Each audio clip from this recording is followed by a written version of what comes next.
लालची आदमी की कहानी। एक बार एक छोटे से शहर में एक लालची आदमी रहता था।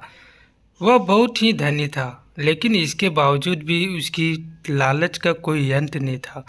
उसे सोना और कीमती वस्तुएं काफ़ी प्रिय थी, लेकिन एक बात ज़रूर थी कि वह अपनी बेटी को किसी भी चीज़ से ज़्यादा प्यार करता था।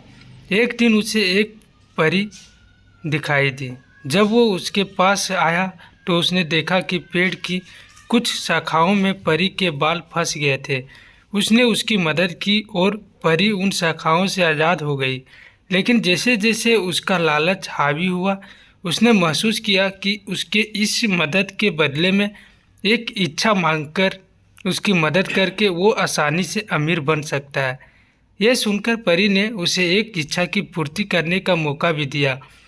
ऐसे में उस लालची आदमी ने कहा कि जो कुछ मैं छूऊं वह सब सोना हो जाए। बदले में ये इच्छा को भी उस परी ने पूरी कर दी थी। जब उसकी इच्छा पूर्ण हो गई, तब वो लालची आदमी अपनी पत्नी और बेटी को अपनी इच्छा के बारे में बताने के लिए घर भागा। उसने हर समय पत्थरों और कंकड़ को छूते हुए और उन्हें सोने में परिवर्तित होते देखा, जिसे देखकर वो बहुत ही खुश भी हुआ। घर पहुंचते ही उसकी बेटी उसका अभिवादन करने के लिए दौड़ी। जैसे ही वह उसे अपनी बाहों में लेने के लिए नीचे झुका, वह एक सोने की मूर्ति में बदल गई।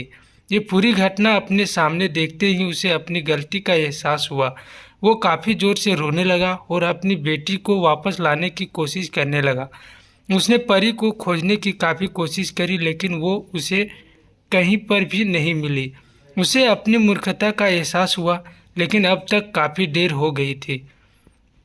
इस कहानी से हमें ये सीख मिलती है कि लालच हमेशा पतन की ओर ले जाता है। ज़रूरत से ज़्यादा लालच करना हमें हमेशा दुख प्रदान करता है। अगर वीडियो अच्छी लगी तो please like, subscribe and share करें। थैंक